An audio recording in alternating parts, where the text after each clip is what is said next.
What is the most difficult thing you've ever wrapped? Let's start with you, Matt, and just go down the list. Well, Dallas and I are at the same company, so we've done a fair amount, but I would have to say a coffin, if you want to be real honest, for me. Why? Yeah. Why?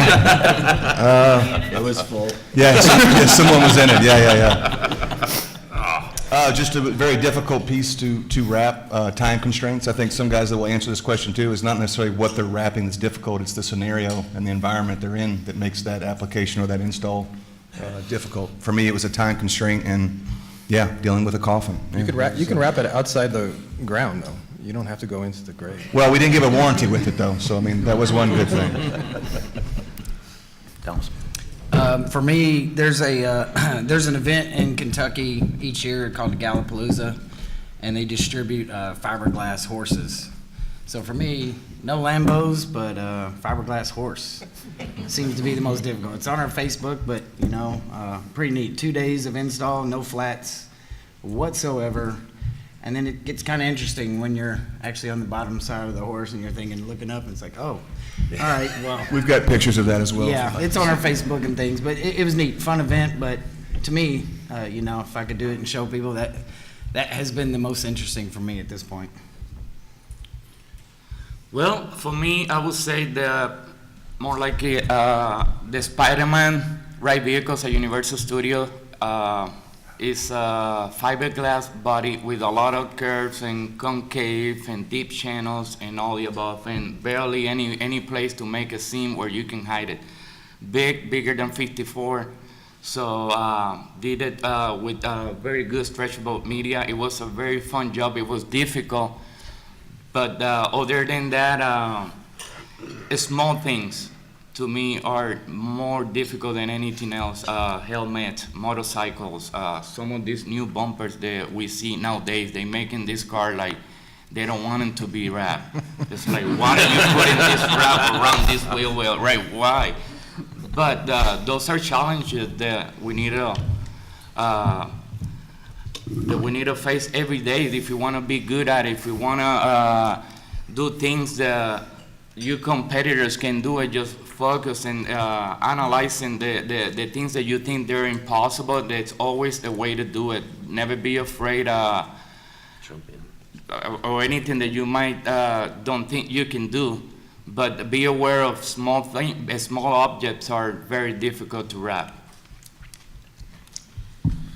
Oh man, I've done a lot of difficult stuff, but I do a lot of stuff for the event industry and the studio industry, so we do a lot of red carpet events and things like that, and they come up with some crazy stuff that needs to be wrapped. We did some life-size Minions for the Minion ride at Universal in Hollywood, so those were pretty fun. They're really hard to get over the head, It's just like they were about this wide, and you're using a 60-inch piece to just try and stretch the whole thing down. So it took a lot of extra hands and stuff like that, but it was fun, so I'd say that was probably one of the most difficult ones.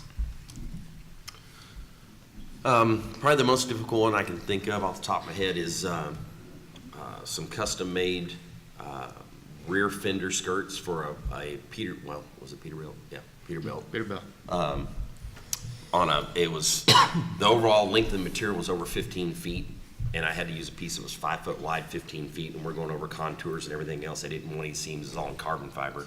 And it was a one-off deal, so it was a lot of pressure, and doing it by myself, it was a little interesting. Cool. It looked cool too. Oh yeah. Thanks.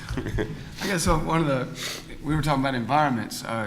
We had to wrap a 8-story blimp, and it was a perfect circle, and it's wrapped like a soccer ball. So all the little lines had to meet up, but it's 8 stories tall, and they paneled it like an orange peel. It started little slivers and got bigger and fat all the way up to almost 60 inches and then came back down.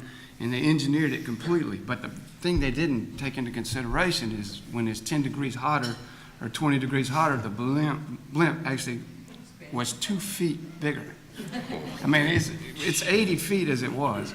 And then it'd get 2 feet bigger on a hot day, and in the mornings it'd be smaller. So we had to take we didn't really take it into a calculation, we just made it work. We just kept adjusting Recalculated. and making it. Recalculated. Yeah, we recalculated our theories, and it ended up looking pretty cool. But, you know, to get it to match up all the way around, top to bottom and all the way around over an 80-foot circle was pretty challenging. Wow. I got nothing. I think my hardest one was this was probably, I've been rapping for 6 years, and someone said, you want to go to Chicago and rap an RV? So they flew me out, and I got there at 8 o'clock at night, and the picture I saw of the RV was very flat, and very nice RV, as we all know, and what was the actual RV when I got there was, it was a different RV, which had like 6-inch recessed areas on the back, had awnings on the side that wouldn't come off, everything had silicone around the side, so a job that I was kind of hoping would take 10 hours, took 27.